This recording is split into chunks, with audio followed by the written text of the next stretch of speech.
You know, I ain't gotta tell you how a fucking King List podcast goes. I Well, already. I almost said, because I'm so used to saying it, I almost said, yeah, exactly how we're talking is how we do on the podcast. As if you haven't been on a King List podcast before, dude. How many of these have you done? Because you were on like, what was the year when you first came on? It was probably 2017 after my first nationals win, right? Or maybe going into it or something like that. Yeah. Um, I was talking to someone earlier. I'm like, yeah, like I have a podcast to do tonight. So man, now yeah, and I was thinking, I was like, yeah, I've done this podcast a couple of times now. So maybe I want to say 5 or 6 episodes. No, it's got to be more than that. You Think think about so? this. Think about this. Think about this. Our holiday special we recorded was 2 episodes, right? Okay. Because we did a Christmas one and we did a New Year's one. And remember, we recorded it in the same sitting, but it was 2 episodes. That's Okay. two. That's two. And then we did Right. one. We did one leading into PA, Yeah. right? And then we're doing one right now. That's four since December, dog. Yeah, you're never mind. I'm tripping. I'm bugging. we Yeah, maybe we I'm on it a lot more. It's just spaced dog. out. I think you probably in the last like since 2017, you probably done like I don't know, man, at least a few a year. Because we would Yeah. do we would do shit like even just you coming on to talk about like Yeah, just talk about random stuff going on in the yeah, community. Like I'm pretty sure I've come on every single time I've won a nationals. at least yeah, Yeah, worlds, nationals, world. Yeah. and Damn. like just random shit. Yeah, that's And we crazy. get we get into like yeah, we get into it. Yeah. Yeah, but it's because here's one of the things off the hop I was gonna say is I just by curiosity, because earlier today I was getting my steps in, and I was like, man, is Russ the only number one ranked male that was around number one ranked in 2019? Because I remember that's the year you won the world championship and became ranked number one. And I went through the 59s. Fedoshenko was number one in 2019. Fedo hasn't competed in a couple of years. Mm. 66s, I mean, it's right now the number one. It's Jonathan Garcia, and he was in 2019. 74s was obviously Taylor, and now it's Perk. 83s you. 93s was Anatoly, but he's no longer ranked number one. That would be Ashton in the 90 in the 105s. Anatoly's moved up. Mm. So the 93s, no. 105s, no. 120s, no. That was Tony Cliff won worlds, but now it's Bob and or Rondell, but Rondell hasn't lifted this year yet, so what doesn't matter. Neither one of them 2019, and then of course Ray. So and Jesus wasn't there. You were the number one. You're the only guy left Oh wow. from Now I mean, 2019. wow. I'm thankful. I didn't know that. That's a little information I didn't know. That's I think it just shows like how aggressively the sport has grown since then. That was like 5 years ago. And since then, like all the faces have changed for the most part. So yeah, I mean, now that I think about it, I'm more thankful because it's like, damn, bro, like as easy as it is to win sometimes, it's just as easy to lose. Yeah. That's why I put a big emphasis on on longevity when it comes to like becoming a legend or being super great at what you do. So I mean, shit, I'm thankful. You can't even have a bad day. Like you on a bad day, you got to win. Yeah, so that's the great way to put it. It's like your off day has to be still an off day that allows you to win because we have talked about it so many times coming on here. Bro, it's so easy to lose. It's so easy to fuck up. It's sports. Like you could Yeah. have the best training of your life, and then when the day actually comes, it just doesn't come together the way that you thought it would. So, Whether it's a freaking bad cut, injury, bomb out, or you just whatever, man. and For you to be I've been close to all of them. You have to Close to for all of half them. a decade. Like Yeah. you would have to have tasted a little bit of every pie at some point Oh, for for a sure. half a decade, and Yeah. you keep it pushing. Like I don't know if I don't know if that gets enough recognition that you're still here. Yeah, I mean, I don't think people know, honestly, because you have to think about how much the sport has grown, right? So when you look at like the people that are competing now, I feel like they just got into powerlifting. A lot of the people, Right. and I was PA now, so it's a lot smaller, but some of the competitors I was competing with, I mean, they were telling me, yo, you're the person that got me into lifting.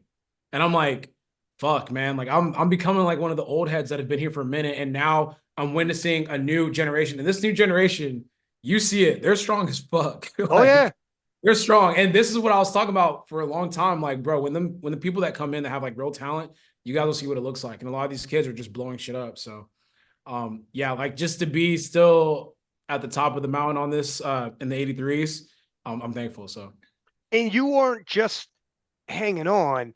You were okay. So a lot of people for the longest time were like, um, if they were going to take shots, they would say, "Oh, his total hasn't risen." But on the flip side, it's like well now your total did just bump up right up to 860, right? And this is you first time back in a year. But because you took a year off, it was timing for people. They're like some people got to look for something, right? But yeah. were you just like ahead of the pack, you think, this whole time? Or do you think like how is it that you're still on the top and still rising after like half a decade on top? You just put up a PR total. Mm. It's a lot of different reasons. I would say I'll focus in on two. I think it's, and I've been killed for saying this, but mentality. I make it a point whenever I go inside of gyms, I compete with people. Like I literally want people to leave the gym and like see me and be like, damn, like that's that person. I don't know who that guy is, but like he's chasing or pushing towards something. Like his work ethic is bar none, like ahead of everyone, right? And I know I got killed for that, but like I try my best to make sure that I leave the gym knowing that I put in as much effort as I possibly could for the particular session that I had.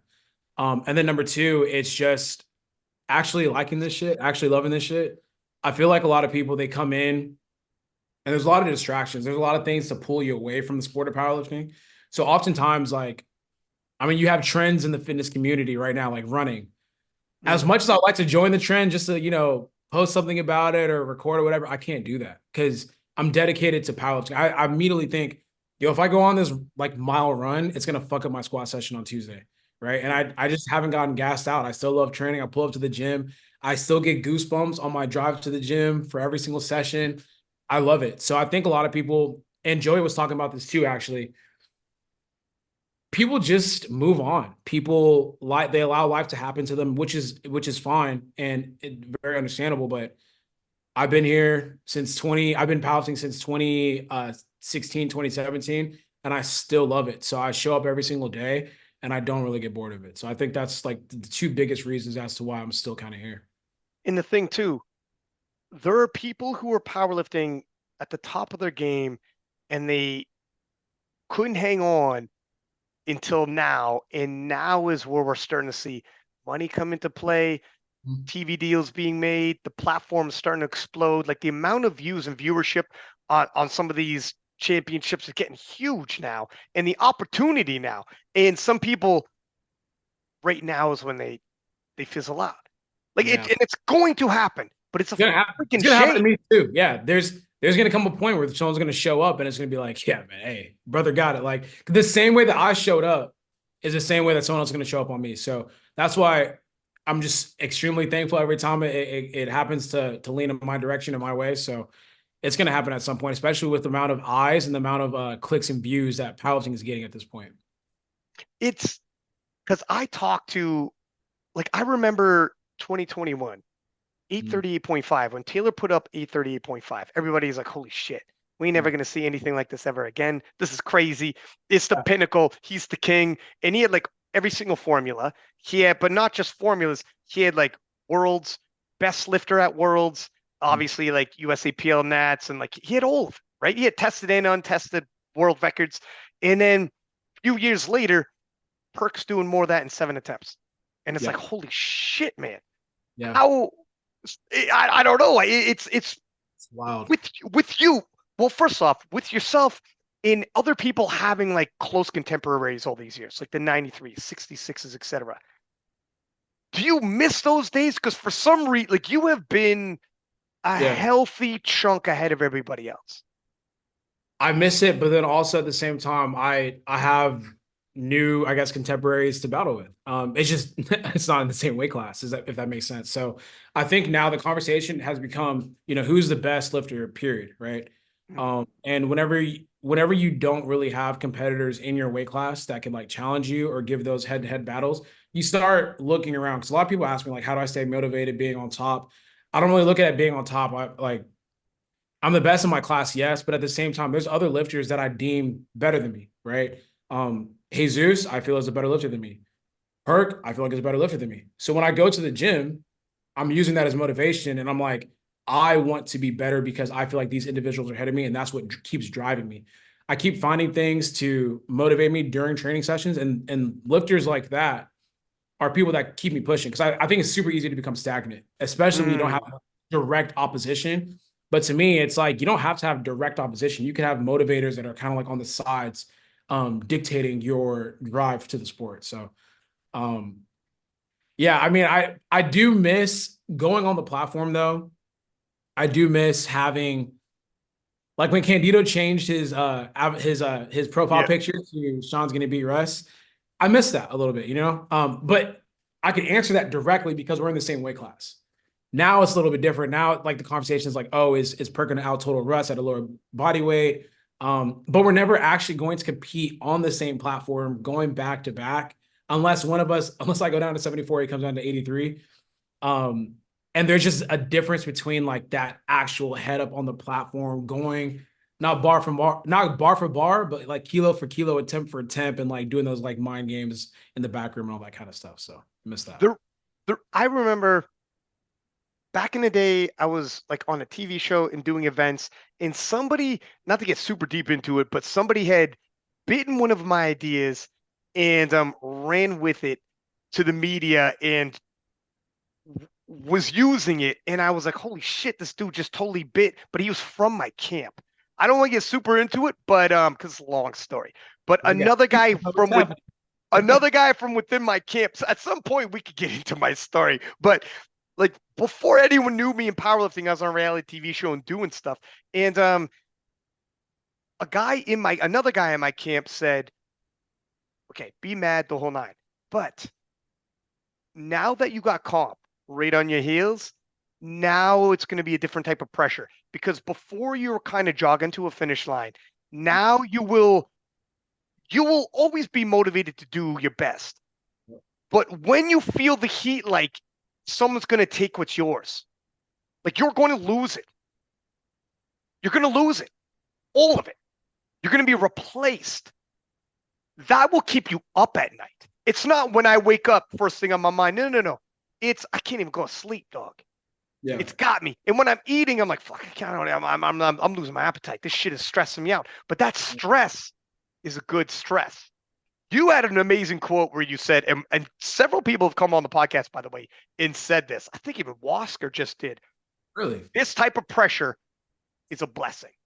Oh, This okay. type, Yeah. and you, that has been mentioned several times on this podcast, by the way, Yeah. by several lifters who loved when you dropped that one. But Oh, it, without straight up having that pressure, you did 86, you're doing things we've never seen another 83 kilo do. mm. Do you think if someone goes head up with you, direct competition, we're gonna see a different type of you dropping the hammer? Like, do you feel? Yeah, yeah, yeah. Okay. I mean, like, yeah. I mean, um, iron sharpens iron. Corny ass quote, but it's true. So if I know that I'm literally going head to head with someone that like could beat me, I mean, look at me and Brett. Like I keep referring back to because I feel like that was my last direct like opposing force that I truly felt I'm like I am not stronger than this human being. Like I'm just not. But I'm gonna try my best. I need him to make some mistakes. If he makes some mistakes, cool. If he doesn't, cool. But I know it's gonna bring the best out of me regardless. Yeah. So yeah, the winning aspect I'm not so much obsessed with.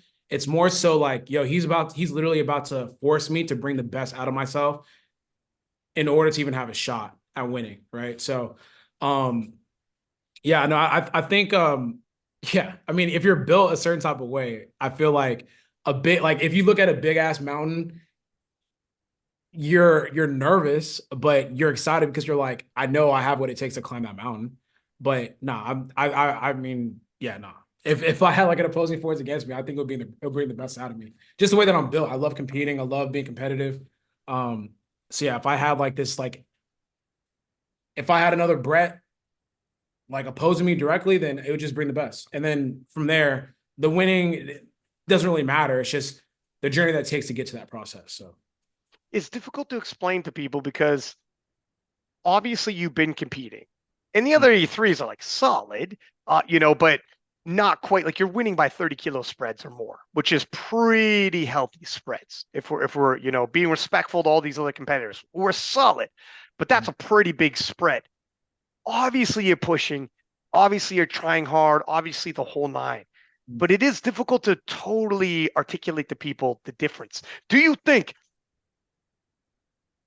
if Perk moved up to 83 Mm. and said, I want to push like for legacy. Do you think he has to move up to 83 for you to feel that? Or do you think he could put pressure on you as a 74 at Sheffield? If you guys both get At Sheffield, so Sheffield is like different because of structure. I mean, he's putting pressure on me right now. this is true. Yeah, This is yeah, true. like yeah, I'm not so I guess like blinded by my own arrogance or confidence that like I don't feel the pressure. We talked about it when I finished up competing and we were at like dinner at that little place. I was like, I don't know what happened with Perk, but like he's literally transformed into a generational lifter. Like it's kind of weird because I don't know how this has been broken down before, but like he came in and he was opposing Taylor a little bit. I feel like he dropped the ball on some things and maybe he had some like mental things to kind of tie up. Mind you, he's like super young. And then just like almost overnight, it's like he's like the best powerlifter damn near in the world. So I feel the pressure already. So I don't shy away from that. I definitely go into training sessions thinking like, hey, bro, there's a 74 that might, you know, beat you. And he weighs less. This isn't like an 83 doing this shit. Like this is a 74. So I've never shied away from that. And I respect just like where he's able to push himself as a competitor because I like to think of myself as a pretty damn good lifter, right? well, And that's for sure. yeah, and if you're in my general, ecosystem in terms of strength, I'll respect that.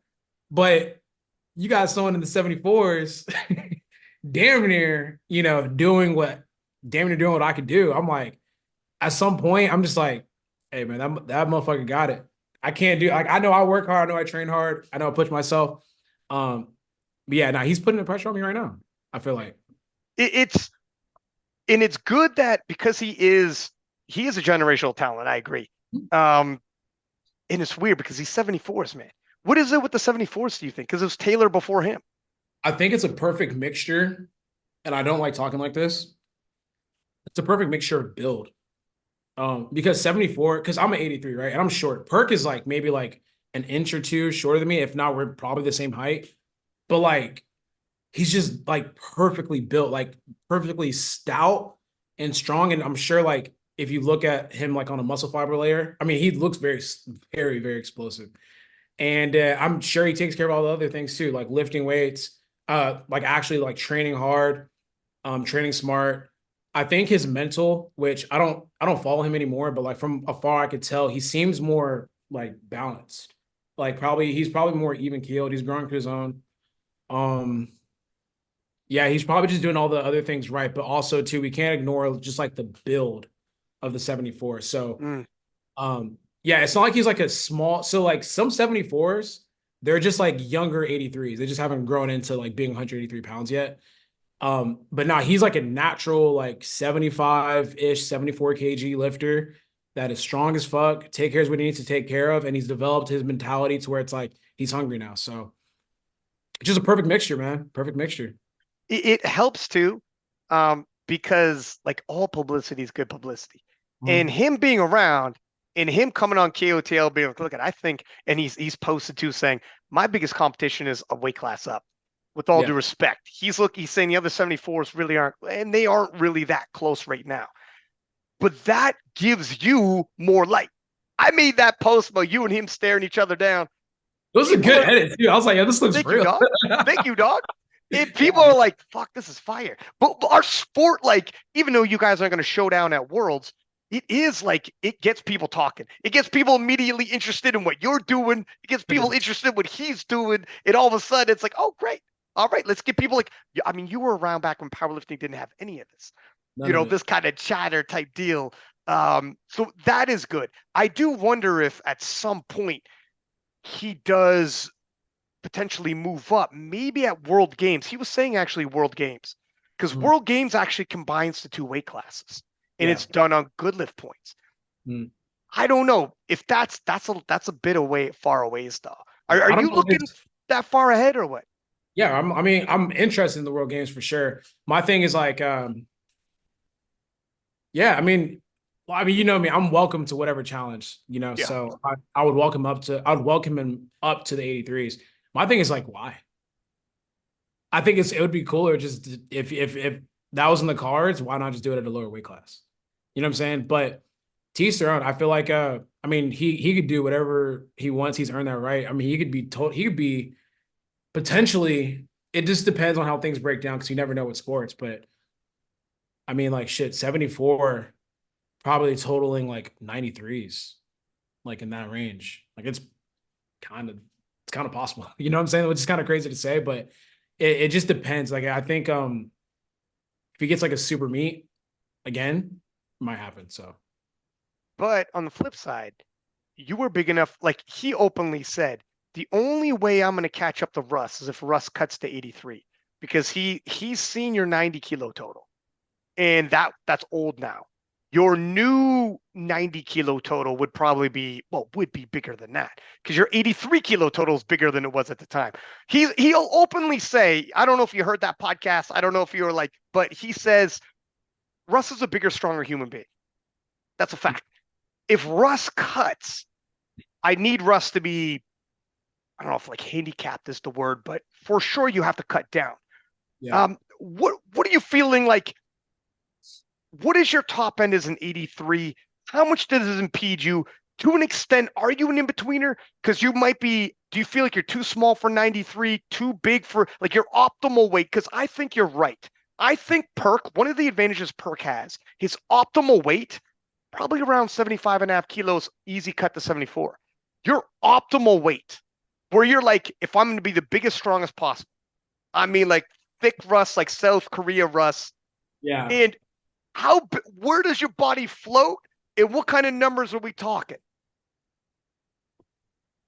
Yeah, I know a lot of people are obsessed with me as a 93 and me competing as a bigger person. I think it's just because. So let me break this down. Okay, so I know because there's a lot of conversation about like weight cuts, all that kind of stuff.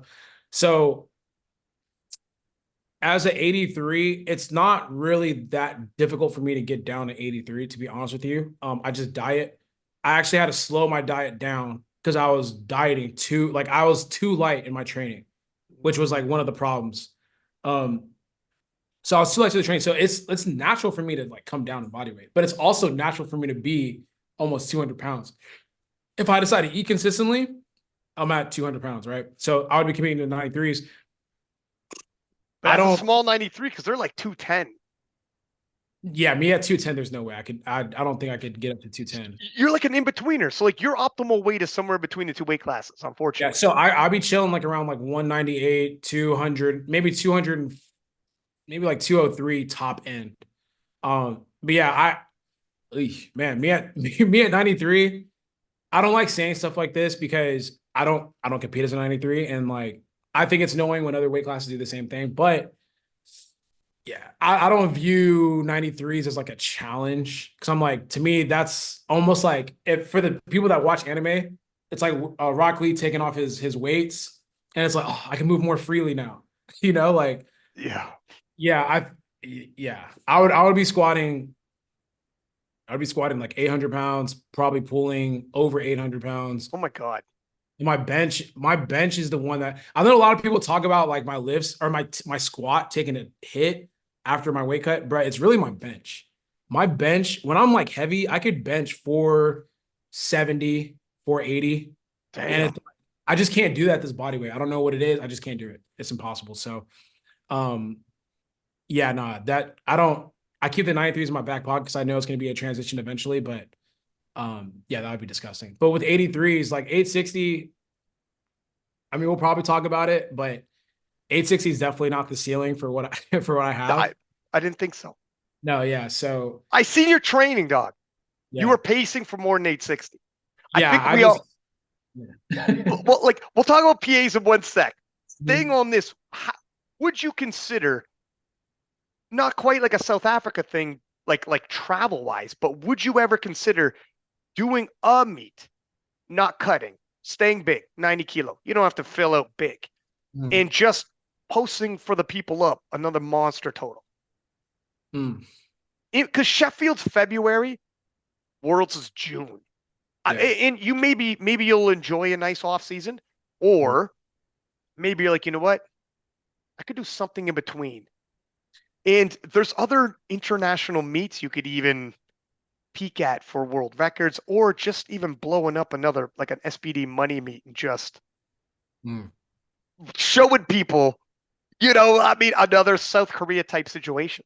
I would definitely like, I mean, so the way that I'm gonna approach the game plan is there is no off season. Like everything is on. Like I'm on at all times. I didn't take a break whenever we finished up at PA Nats.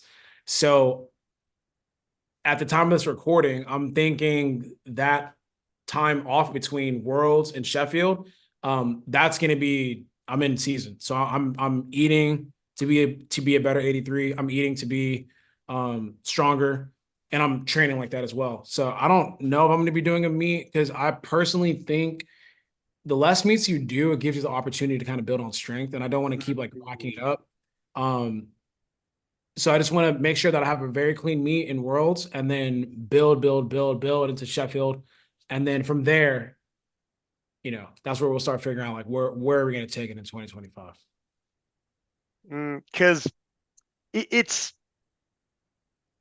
it's probably intriguing even to you to Mm. be like, if I'm big and strong and I take the shackles off, like you said, Mm. where's my top end?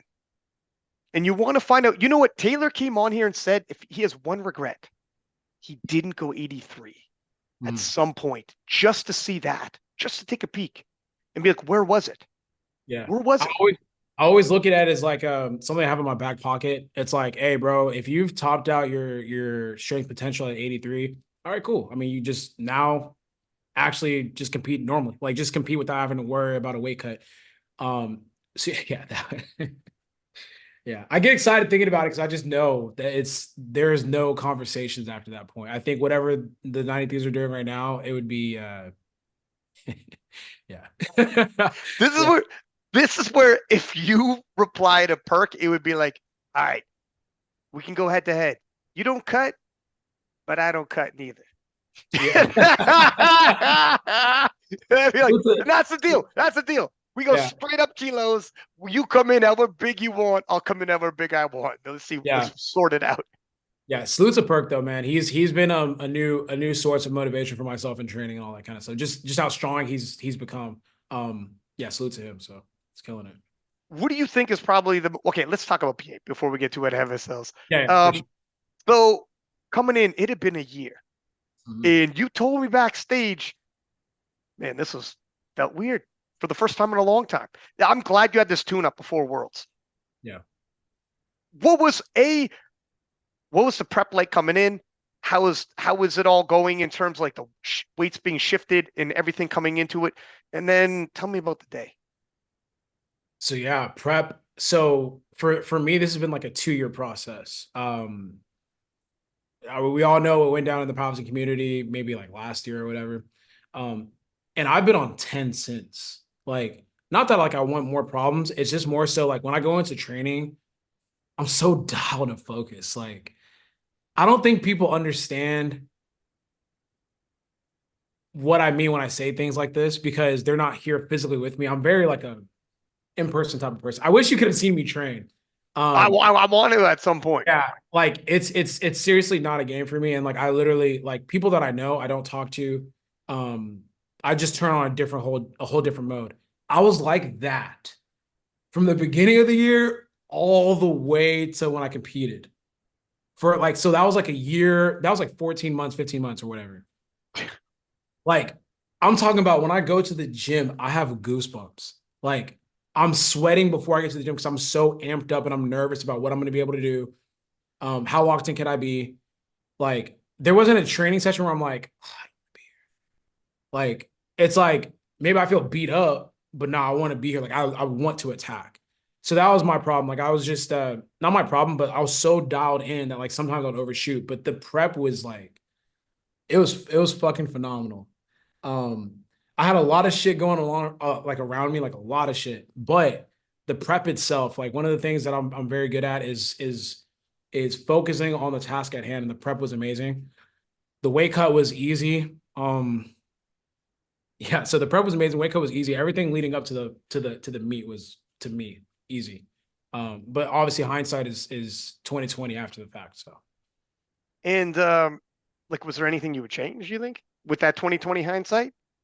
yeah. So when we get to I was like around like 187, maybe like a couple weeks out. That's light. Do you normally cut that? Dog, I was an 83. I'd be like buck 90, buck 91. Yeah. So Like that's light. That's small, man, for exactly you. right. So that's what the concern was after, you know. I mean, like definitely before too. It's like, yo, I mean shit. Like, I'm at 187 right now, and Joey's like, damn, you are like, what the A fuck? little too? Yeah, you might have left some kilos on the table. Yeah, so it's like a little bit too light. And my recomp work, whenever I weighed in, just wasn't proper. Um just I just bullshitting, just not executing like perfectly. So yeah, there's things I would change for sure on that end. Is that Heavier, because is yeah, that because definitely. you probably didn't have to? As much like the pressure wise, you're kind of like, look it. Or why do you feel like if Brett Gibbs was there, do you think you would have been like, fuck, hey yo, Yeah. if Brett Gibbs is in that warm up room, you're like, all right, well, Yeah, probably. I don't know. I think I just it's almost like you allow the experience to dull your sword a little bit. So it's like I've been through this a million different times. I didn't take it as 100% serious, I guess. It's like, yo, I know how to make weight. I'm gonna make weight. But just because you make weight doesn't mean you did it right. that okay. Thank you, man, because that is 100. Wasker again cut crazy weight to make weight. I mean, crazy weight. He made weight and he was strong, but just because you made weight doesn't mean your total didn't drop down if you didn't do it properly. There's maximizing inefficiencies in terms of that. Yep. And again, the 83s are strong. The other 83s were strong. I mean, Chris Perez put up 827.5. Like that's a spread below you for sure. But worldwide, Angelo and Chris were like the world class lifters in 83s. But that spread doesn't put pressure on you though, because you haven't gone into the 820s in I would have to, yeah, I don't before even the 5 years we just mentioned. Like it's been over half a decade. So the pressure you would feel, yeah, and you've made weight every time. mm, So yeah, just it's the way weird that yeah, there's complacency a little yeah, bit, right? yeah. It's just like, hey, I woke up at 186 today. All right, we're gonna sauna 3 off. Cool. Like Easy, easy work. whatever. And But like, you don't even worry like what will that do for my performance? Like, man, you're all right. yeah. So just little things like that, and it sounds little for the people listening, but trust me, that shit makes a difference on the platform. Yeah, So I guess you would change. Are you going to do something? Well, we'll talk about the lifting on the day too, but are you doing something different for Worlds to 100%. tight? Yeah, Yeah, I'm already. I mean, I cheat on the weekends, so I eat crazy on the weekends, but like during the week, I'm on point. So I'm actually working with a nutritionist, probably in the next like couple of days now. Um, and I'm gonna be working with them all the way until Sheffield. Like that's the way I'm looking at it. Typically, what I would do is on the off season, I just eat whatever the fuck I want because I know how to manage my weight to where I don't get too heavy. mm. I'm not gonna do that this time. Like I'm gonna be treating it like, no, you're on meal prep until like you're on vacation. That's the way it has to be. So it's gonna be year round versus it being seasonal, nutrition wise. And what do you think you're going to cut down from when it comes to that water cut? Definitely probably 191 pounds. Somewhere that was the sweet spot for me, and I was fine every time. Once and, you and know what it is, you just keep doing it. Yeah, and I didn't do a traditional water cut. I didn't cut water. I didn't do a gut uh Gut cut, you didn't water load gut cut, none of that. Just sweat it out. weighted. Dog, you definitely got a little bit lazy with your Yeah, I cut fucked then. up. You I were got down. I definitely was like, bro, I'm at 186. Like, I'll just go sauna it. And that's literally what I did. yeah. Yeah. Yeah. Yeah. For That's literally, okay, this sounds like you were just kind of like, hey, fuck it. It is what yeah. it is. I don't got to. I Yeah. don't want to. I don't got to. It is if I don't got to, I don't want to. I mean, fair enough. And then the day of, how was the actual hitting the platform and being under the bar again? Yeah, it was I'm very I don't, and people don't believe me when I say this, I don't get nervous for meets. I get excited. I get To me, it's fun, it's beautiful. Like I like showing people what I've been doing for the last couple of months. Man, when I stepped on that platform, and I almost didn't know where to walk in a sense. I'm like, oh shit, this is for real. This is happening right now for real. And I fantasized about the moment for so long. Like anytime I compete, I mean, anytime I train, and people that have been around me in the gym can validate, I act like I'm on the platform. Like seriously, I run through my whole routine. I literally go to the mirror, look at myself in the eye, because I visualize that being like Joey's behind me and they're saying bars loaded. And then I come out, I pace around the platform before I squat and all that kind of stuff. But it just didn't match what I actually felt on the platform. So when I got there and it's like bars loaded for squat number one, I'm like walking out, I'm like, damn, this is kind of weird. I haven't been here like a full year.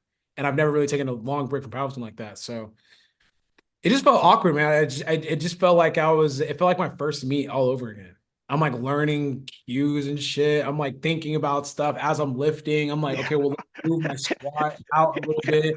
I'm like, no, that doesn't feel right. It just didn't feel all the way right. The only time I felt like a powerlifter again, or felt like myself again, was my third pull. Honestly, third pull felt great. And that was about it. I was like, That's well, your damn, last one, though. Then you're like, yeah, it was shit, I'm like, just getting warmed up. yeah, like literally, like now I feel like myself again, and the meet was over, and I was like, well, that was a bad experience, but it's all good. I mean, if it had to happen to get that out the way for Worlds. Yeah. And if people see, well, okay. Well, first off, what was the goals leading into it in terms of squat, bench, dead, total? Was it open? Powerlifters usually have some numbers in mind. Did it change on the day of where you're like, once you got under the bar, you're like, you know what? I don't care. Just get Mm. me my 9 for 9. What was it? Yeah, no. So going into the meet, which I never do, I let Joey handle these kind of things. I don't get married to numbers because to me, the training is one thing, competing is another thing, right? A lot of things could happen on meet day. You could fuck up your weight cut. You just don't train. You don't execute technique properly. I don't get married to numbers because it's very easy to get yourself out of a meet when you're not hitting those numbers. So Joey had probably like a 738 to 749 squat top end. Bench was right around where we're supposed to be. 418 to 424 top end. And then deadlift was like around like 749 to 771 if like we had to go there or whatever. So those are the numbers that he was talking about, basically replicating what we did in South Korea, which was possible. But I mean, that first squat felt fine. Everything felt fine. But what happened is I did a technique switch for squat number two. So squat number two, yes, it was like undeniable depth and it was deeper, but I don't squat like that. Like that's just not how I squat. So it just took a lot of momentum out. And when Joey saw that, all he could add is 5 kg. Like it was a hard squat, right? So he could only add 5 kg. When I saw the 330 kg, which is only 5 kg up, I'm like, I'm just gonna squat the way I squat, bro. Like if they're gonna call that for depth, cool, whatever. But like I'm gonna squat the way I squat. I squatted it, and I was like, I needed that squat to kind of build the confidence in my head. It's like, bro, you have this weight at this body weight. Like you could do this. So I ended up squatting 727. And when I looked at the speed, I'm like, if you add a little more sauce to it, I got it. Like, so yeah, it just felt uncomfortable, technique switching, but all that kind of stuff. But it wasn't like a big change from what we had. It's just like I think Joey really wanted that 880, 885 number. What what was the technique change? Like, why do you think you changed it up? Is it again because you're first time on the platform a long time and you're like, I gotta go deep. You're just overthinking and you're like, shit, why? Then you get out of the way of yourself and you Yeah. find your groove, kind of like the deadlifts, but you find your groove too late. You're like, damn it. Well, it is what it is. We move forward. It was overthinking. I just couldn't get into a flow state. So part of competing is okay. going back to training, I train by myself, I train alone, right? So it's very easy for me to get into a flow state because I'm not talking to anybody. I'm just Mm. training. When you're competing, you're in the back, like, yeah, you're on the platform, but you're also in the back around a fuck ton of people. And when you're being handled, they're communicating with you, and you have to communicate back. So it's like, how did that feel? Okay, go. And I'm like, yeah, I know how to live. Just let me live. You know what I'm saying? And it's not Mm. like to the fault of them. It's just I'm so far removed from competing, I forgot about Yeah. that part. So I'm hearing, okay, the judges said your squat depth was good on squat number one. If you squat a little deeper, like that'll be good. In my head, I'm like, I just hear I need to go deeper. I'm like, fuck, I need to go deeper. So I'm like, all right, I'm gonna bury the second attempt. So I switched my technique a little bit, kind of move. I think I moved. Yeah, I think I moved my feet just a tad bit out more, and it just ended up being difficult. And then I'm like, Joey, I can't squat like that, bro. Like, there's just no way. And so yeah, it's just like little things like that that just kind of like play into once again having like a really really good meet. It's the extra stimulus. Like Yeah, like you said, the amount of people around you, the amount of like data I have to communicate with people, take information in. How many whites was that? yeah. What was the call if we got a red and like whatever. We're making adjustments. I'm just used to doing my damn thing. I gotta And I'm listen to you and game plan. I'm taking what everyone's saying instead of just being like, yo, just have your headphones in. If someone says something, you just be like, man, what? I got that shit, bro. And I put it Or back. give them the but you don't know what the fuck they said. Yeah, like I've done Right? that. I've done that before in the past. Like, there's a lot of stimulus in the back room, and it's like as an athlete, you have to be able to toe that line of being the athlete and knowing what's best for you, and then obviously like listening to your coach. Like, no, your coach is seeing something you need to adjust. Let's adjust it. But sometimes I'm just like, hey, big dog, don't worry. I'll literally be like, hey, Joey, relax. I got this. I've been like I do this for real. Like I got it. And I really never got to that point during the meet. And I was like insecure about everything. I'm like, oh shit, like my ass is coming up on bench. Damn, my feet are down. Damn, like I'm not squatting deep enough. Like I just kept thinking about that. When you're thinking about that, I feel like you can never have a good meet thinking like that or doing stuff like that. Hmm. And that's probably just being rusty from the whole experience then. Oh yeah. And the whole experience felt awkward as hell. Yeah, I kind of get what you mean, dog. Now I'm thinking about it. I was running back in between sessions, in between events, and like talking to you and shit. I'm like, God, I gotta stop talking to these athletes. Yeah. I'm fucking up their flow state. You probably have tons of people talking to you and whatnot. Yeah. You would talk about actually how previously, when you were in the groove and you could feel someone else in the flow state, you would purposely walk by their warm up platform and walk through it, and purposely trying to like, hey, you're in your zone, you're doing your damn thing. But Yeah. let me just remind you, I'm here. You don't notice me. You got me out of your head. Good. I gotta Yeah. remind you I'm here. I gotta remind you because some people don't. They're like, I don't even know other people there. I don't know what other people are doing, and they say that on the podcast. And you're like, got you. I know. Probably 99% of powerlifters operate better that way. That's why I have to remind you. So I'm Mhm. gonna walk over your platform Yeah. just on my way to the washroom. But I'll walk over your platform so you make sure you see me. And you'll be Yeah. like, does he have to fucking walk through my platform? And you're gonna ask yourself this. And Yeah. little things, people like that won't mess you up. Nah, you're not gonna bomb out, but it's something. It Yeah. is something. I didn't really get to that. Like the most, I mean, Not in yeah. this one. No, no. You said Yeah. like previously if you felt, you know, Oh, it's been yeah. a Yeah. hot minute. Yeah, yeah. No, not this time. No. But Yeah. yeah. But like you said, I am glad that I did get this out of the way at this point because I think I even told you, I'm like, we're just going to see what this day holds and then we're going to gather information. Like, I know a lot of people were very excited to see, what kind of total I can put together, but I was like, bro, I don't know. But I will say, like, I'm going to use this meet to gather information. Am I like, I wasn't anticipating Russ to be the reason as to why I wouldn't be able to perform properly. But I'm thankful it's that reason and it's not like a strength related thing or anything else like that. You still went 9 for 9, PR'd, and did 860 in your first 83 to ever do 860. Like, I know you're going to criticize yourself because that's what athletes do and whatever, but it was still a pretty good day. Like, Yeah. where would you gauge your day overall? And considering you didn't miss a single lift, you PR'd, you went into the 860s. I would say that I mean we talked about it, but I give it a C to be honest with you. I would say like out of all the meets that I've done, it's probably third or fourth worst meet that I've done personally. So in 2018 at the Arnold, I had a pretty bad meet. I think I went 7 for 9 or something like that. The reason being because I just didn't eat the day before. I literally had like a Subway sandwich and some water, and that Oh, was it the whole day. damn, Um, dude, that's bad. and then 2018 Worlds, it wasn't that I performed bad. I just got beat so bad it was embarrassing. Um, Against Brett when he did 830. But I was injured for that. Like going Right. into it, like the prep thing, I was injured the whole time. And then 2019, 2019 Nationals, I almost bombed out.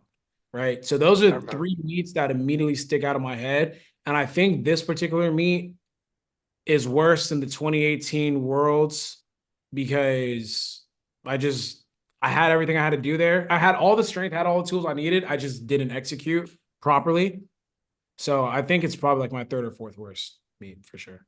It's because you look back and you're like, I could have done better. Like Yeah, I could have weight cut, recomp, whatever. You yeah, weren't pressured though. You didn't feel there's no pressure. There's only pressure you put upon yourself, which is nice. It works, but not that's not the same as someone else applying the pressure to you, where yeah. you're like, It holy shit. Right? I just look at it, it's like that's not the standard that we've established. And I definitely didn't even meet my personal standard. So I'm like, bro, you didn't even live up to the pressure you put on yourself. So it's like that it just wasn't like the best of meets. But it's weird because yeah, it was an unofficial world record total, and it does put me like a little bit ahead of like the other 83s that are competing as well. So it's Oh, like for sure. a weird thing. So It puts you first off, it reestablishes your total over perk, which is necessary. Like that's necessary, dog. That had to happen. I don't give a shit if it's yeah, you close. told me that. You're like, I don't give a shit if it's close. It's over. It has to be yeah, over. I don't yeah, care if it's 2 kilos over. It's more than that, obviously, but yeah. it had to be over that. Yeah. And then it's a nice spread of the other 83s, and you're in pole position. Like I said, you're the number one ranked lifter, and you're the only number one ranked lifter in your weight class, and from the fucking half a decade before. Going into Worlds, it's been a hot minute since you've been to Worlds. So everything you experienced, 12 months, 14 months, gotcha. And you got this out the way. You're no Mhm. longer rusty. But the World Championships is not like it was when you left. You might have noticed, like people are painting their faces, banging drums, and there's a crowd. We're on CBS and Eurosport and the Olympic Channel and the Olympic YouTube, which is like 500,000 people. Obviously, like just the views period on the IPF is way bigger than it used to be. And when you get to Worlds, it feels different now. I'm telling you, it's Okay. going dog. It's more intense. And when you come back and you're mobbing around the hotel, it's going to be way more intense than previous. And it's international, and everyone's going to be so, oh shit, Russ is back. Dog, this is a long time in the making. This is a long Yeah. time in the making. I'm excited. Oh, dude, I'm crazy excited. I'm excited for other people's reaction to you. They've been waiting. The world has been waiting for you to return. Mm. Are you,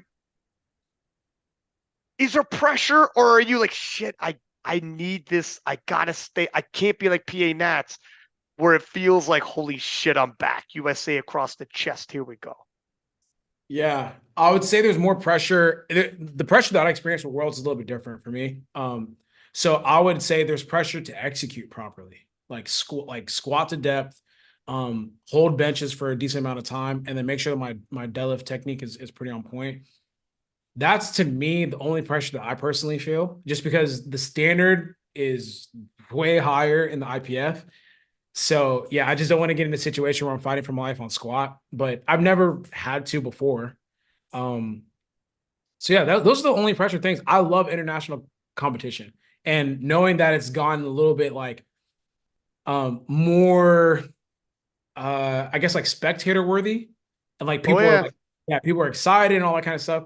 I'm excited about that because I love performing in front of people. But my genuine concern is making sure I execute technique.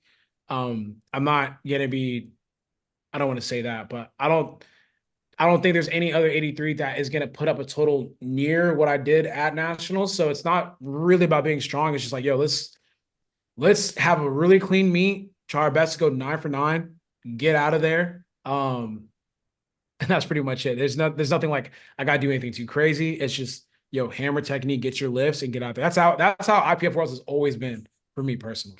So Right. Is win. Obviously Sheffield's around the corner as well, though. mhm.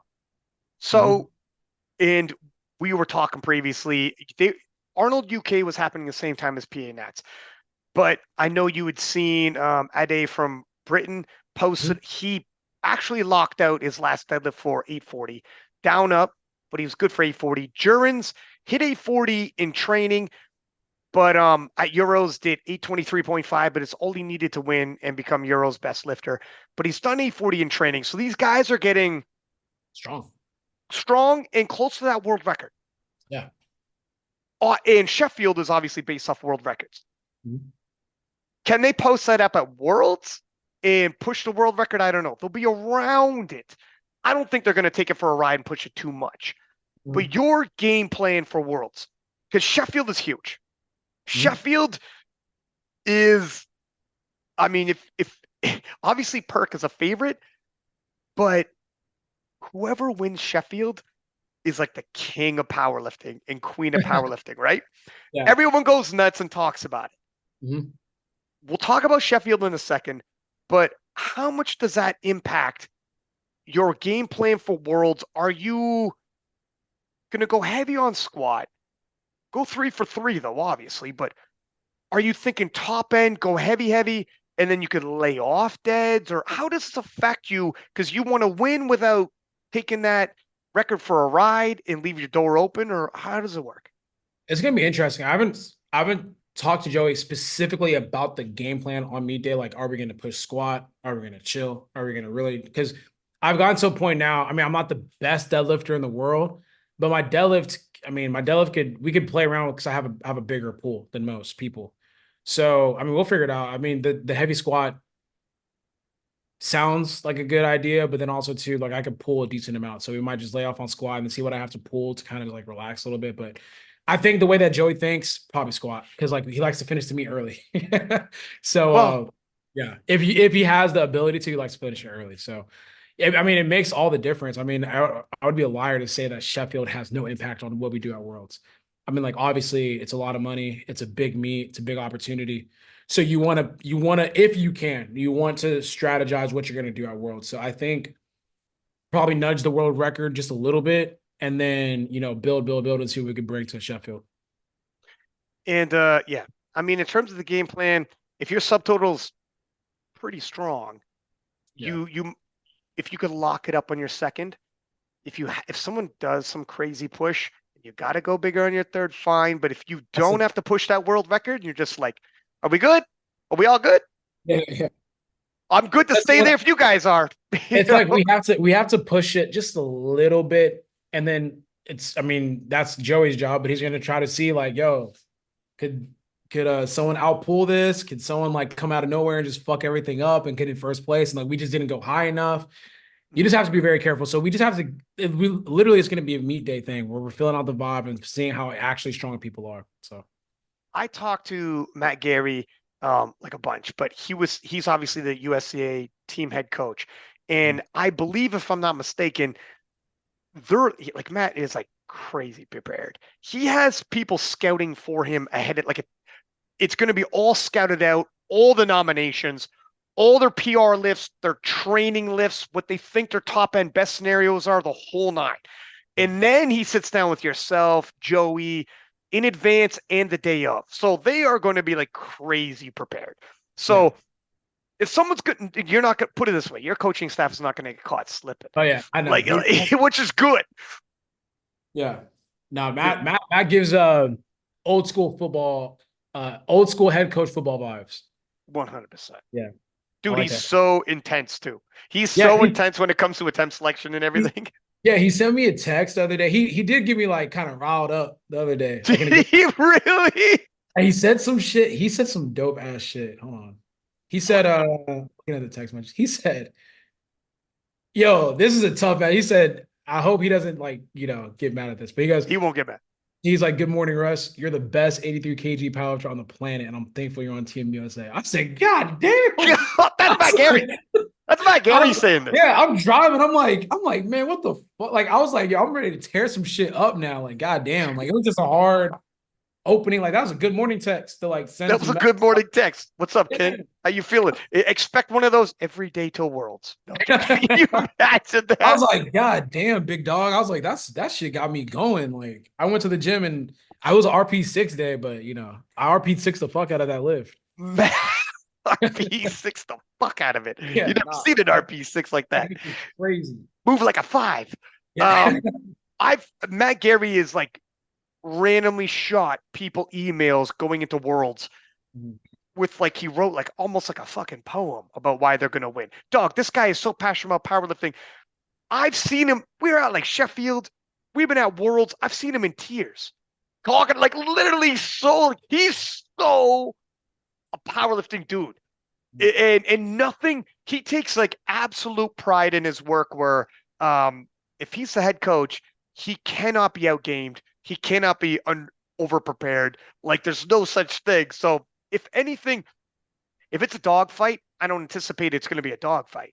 But nobody's going to catch you slipping, which is good. Another thing we talked about, but have you shot Shell thank you DM, or are you taking him out for dinner at Worlds? Shell Buckland 74. Are you, what's the deal here? Because I talked to Shell and I was like, is Russ buying you dinner? And he's like, the way I see it, I think I might have a few dinners coming my way from a few different people at Worlds. He's like, I don't think I'm going to reach my hand in my pocket for my wallet all week the way he's chipping away at Perk. 25 kilos on the world record in like 1 quarter. It's wild, man. Again, I'm going to refer to Wasker. We had a good conversation, but Wasker's like, I bet you when Russ sees Shell, he'll be like, welcome back, King. Welcome back, my man. How you been? And same with Bob Matthews and everyone else who has ambitions for Sheffield. They'll be like, welcome back, my man. How you doing? And be very friendly. What do you think about Shell's comeback? Man, this isn't nudging. In powerlifting, records get nudged. Nudge. 25 kilos in 3 months was not the script. Yeah. That's insane. And nobody saw Shell coming back out of 2017. Yeah. Dog, where you been? 2017 is the last time he won Worlds. And he's like, how you like me now? I'm back. All right. And I just took 25 kilos off of, and he's going to lift at Worlds. And I asked him, he's like, I think I'm good for 825, 830 at Worlds. That's another 15 kilos, dog. Yeah. That's 30. What are we talking about? That's like 35 kilos or more off of Perk. Yeah. I don't know. Yeah, no, I'm actually just happy that he's older and he's still putting on kilos in his total. Cause I mean, like, what is he like? Is he like close to 40 or? He's mid-30s, but he's wife, kids, like career-ending injuries. He literally said at one point, he couldn't sleep at night. The pain was excruciating. They told him like your career's done. He was so done. He was beyond done.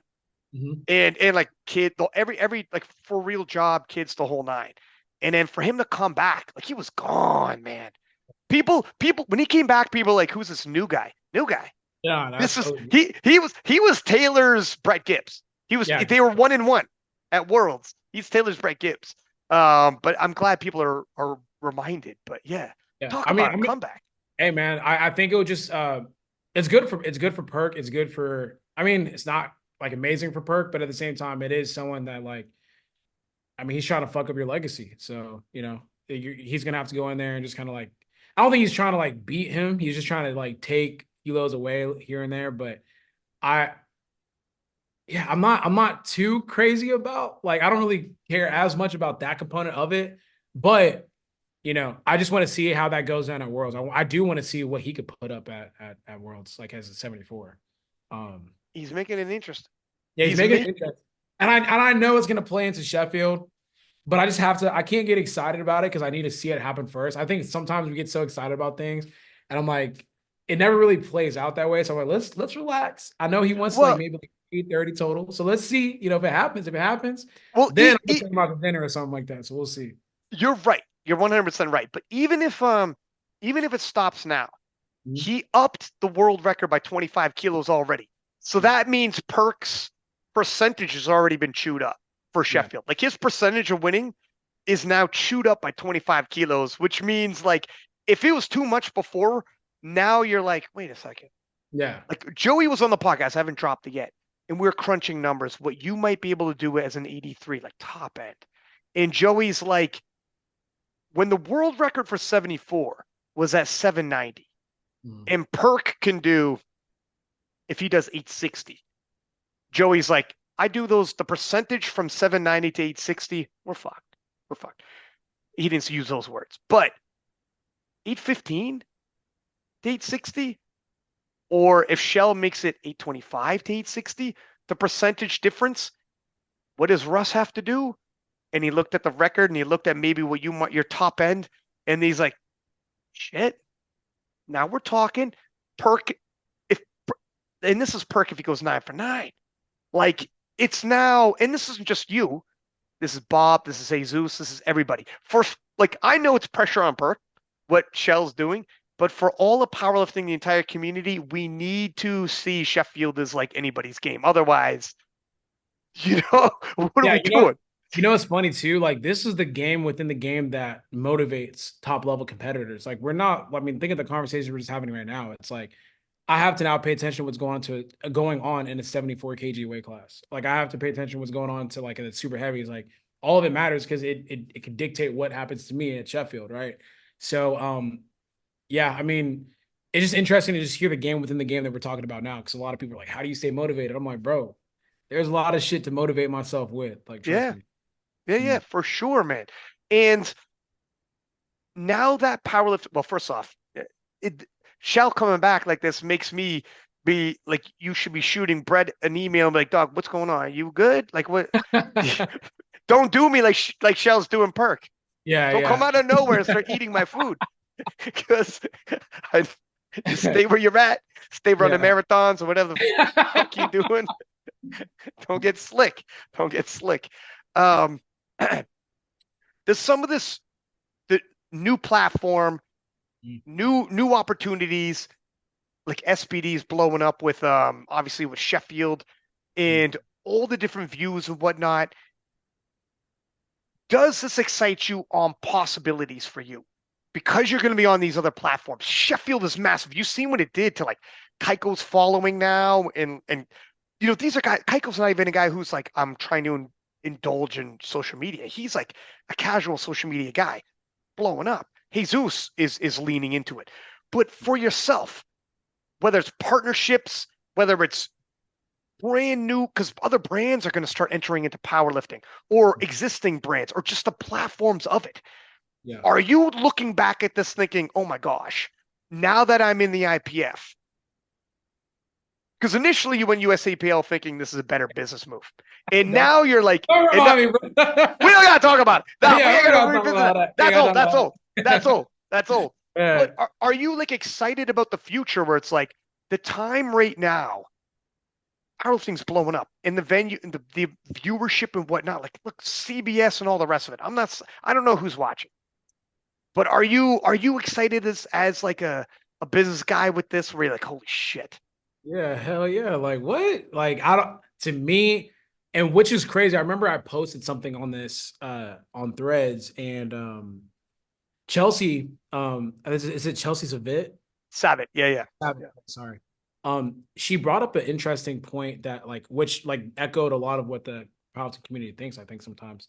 She said, I said, damn, like powerlifting is basically not becoming a niche sport anymore. We have so many eyes. It's crazy.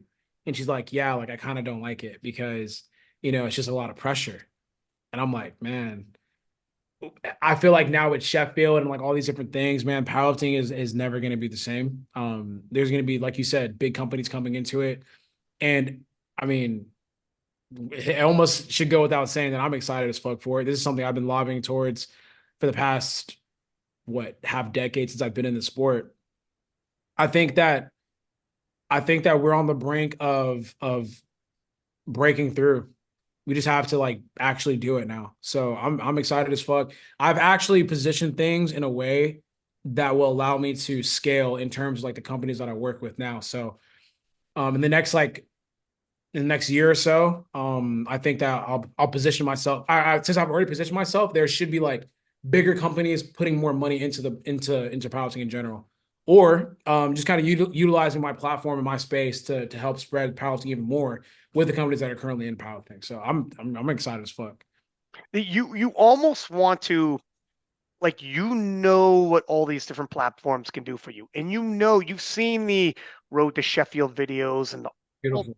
all the amount of media. It's even like White Lights Media from Britain at what they do at Worlds, SVD packages, Team America package, what they do at Worlds now. A lot of the stuff we've talked about previously that you enjoyed, and you're like, wow, they're doing a good job. This is almost a good time to somewhat be like a free agent, really lean into this, Yeah, blow up Worlds, blow up Sheffield, do all of that content creation that you do, and then all these other companies are going to do it at the same time, and then be like, where are we at? Where are we at right now? Who's talking? What are we talking about? yeah, Let's get ready, because after Sheffield, you got World Games in China, you get the World Championships. Like, let's line ourselves up for yeah. when we show up at World Games and when we show up at Worlds again. Um, Exactly. My biggest thing is if I can, I want to be a vessel for like these bigger companies to come in. Like I don't want to say any names because it's like we're working on stuff behind the scenes, but I want to be able to bring like I want to be able to bring these bigger companies in, and it's like I want people to look at it as like, holy shit, like that these companies are now working with like powerlifters, like what the fuck? And I feel like whenever people see that, it's gonna grow the sport even more. Like now that there's money that's being interjected into the community, when you look at these kids that are in high school, they're not gonna just look at football anymore because that's where all the talent's going, football and like the bigger major sports because there's more money in that. Now they're looking at powerlifting, it's like, yo, I've seen Russ was sponsored by like this company. Like, do they it's like, okay, there's money. Okay, like bet. Oh, he just won like X amount at Sheffield. What the fuck? Okay. Let me, damn, that's an option. Okay, I'm gonna go here. Instead of just like going to football. That kid that squatted like 900 pounds, he's probably a football player. He's not even like a power, he's not probably not even power. He just does power in the offseason. He's going to football because that's where the yeah, money's at. That's where he's gonna get paid at. So if we could keep building and like bringing these bigger companies in, money injection, um, using platforms like Sheffield and like the bigger companies, like we're gonna get better talent. So I'm excited. I'm like literally like getting goosebumps thinking about like the next wave that's gonna happen in powerlifting. it's, I mean, I talked to you about it, but your next year is going to be huge for you. That's why It's I said going to be huge for there's no you. off season, man. It's straight, straight good diet for the next next until the next time I go on vacation. Like, so I understand the severity of it. And I understand like there's immense pressure that comes with it too. But if you get past that, there's gonna be a lot of glory to be had. So I was talking to somebody as well in DMs when I was posting on Perk's episode, and he was like, "What do you think Russ thinks, like Perk calling him out?" I'm like, "Dog, this is good. Like, if Russ is the 83, the best 83 in the world, and people are calling his name, that's a good thing. Their episode, now he's getting like light shined, whatever. The problem is if nobody's saying your name, yeah, that's a problem. yeah. If it's like I'm here, it's Mhm. like when I don't know if you remember this a couple years ago, and a horror was on the podcast, and I made a video clip, and he's like, "I'm gonna lure Russ back to the IPF," Yeah, I remember that. I still remember that. Yeah. and everyone, so that clip blows up. Everyone's like, "What the shit?" Blah blah blah. But he says your name, and he gets attention on himself. And then Taylor, prime time Taylor knows when to interject himself, and he came on the podcast the very next week. It had nothing to do with him. You and Ohoro, he's not even in the same freaking weight class. And Taylor comes on the podcast and goes, "Don't worry about Russ, Playboy. You worry about Taylor Atwood." Yeah. And everyone's like, "Oh shit, there's another video clip." And I post it up, and everybody's like, "Oh," and Taylor takes it. And I hopped in Delaney's DMs. I'm like, "Delaney, that should have been you. You Yeah. Yeah. should have, because he was the IPF champ at the time. You should have been the one before Taylor did. You lost your opportunity to be like, hey, don't worry about Russ, my man. You worry about me, huh?" Yeah, yeah, Yeah, like it's all just keeping your name out there. And if yeah. someone says your name, it's like, okay, good. Like you didn't live for a year, but your name was out there the entire time, and people probably like forgot. It's been 12, 14 months. This is how you keep things moving and keep things interesting and whatnot. Like it's I don't know. I know you know, but Yeah, not one everybody. of my prevailing emotions whenever when I was at Powerlifting America was I was just thankful because I know like how easy it is to be forgotten or just kind of like because I hadn't been like in this space for a minute. Yeah. So like just hearing like, oh, we're so happy to have you back. Welcome back. Good luck. Everyone's looking forward to your performance. I was like, damn, I appreciate it. I didn't not that I was like doubting whether or not like I was still relevant or whatever, but it's almost like a we're glad to have you back. We still care, and let's do the thing. Like we want to have you here so we can push forward as a sport. So I was like, that shit felt good. It's I forget who I was telling too, but when these call outs are like sporting call outs. For sure, And yeah. I remember telling somebody, would you prefer they didn't mention you at all? Like they Yeah. didn't even think of you, they thought of someone else. And you'd be every time That nobody should be ever bothering. mentioned you. Yeah, that Then should be you then bothering. you Yeah. then you'd It be like, am bothers I me. not relevant? Exactly. You'd be So like, dog, did you forget about me? Like Delaney would be like, dude, you fucking skipped over me? That's very yeah, insulting. That is very insulting. it's like You either didn't or. beat me yet. You're going at Russ. You didn't beat me yet. Yeah, You it's know? like it goes both ways. Like the Right. fuck you didn't mention my name, and it's like the fuck you mentioned my name. Like But it's it's the better to mention like once you yeah. when you think about it, it's like good. As long as people are calling me out, I'm the man. Yeah. That's why they're flying towards me. You're gonna get a bump. People are gonna get excited. It's when they stop calling you out, you got to be worried. And Yeah. it'll look at some point we're all gonna be retired, and you will have no Even call outs. even all the memes, the jokes, like the shit talking. I'm like, hey, this is what happens when you're at that level, and I'm thankful because if I wasn't at that level, this wouldn't be happening. So you got to be thankful for it all, or you have to accept it as it comes because it entails everything. I remember when before when powerlifting didn't have memes and whatnot. And I Mhm. remember other sports are big enough to have memes. Yep. And I remember thinking like at that point being like, oh man, can you imagine we get to a point where like powerlifters getting memed and stuff like that? Like this is now it's like a crazy to think that. And I Yeah. remember the first time I saw a meme, Jessica Bittner was memed and Jess shared it in her stories and was like, I got memed.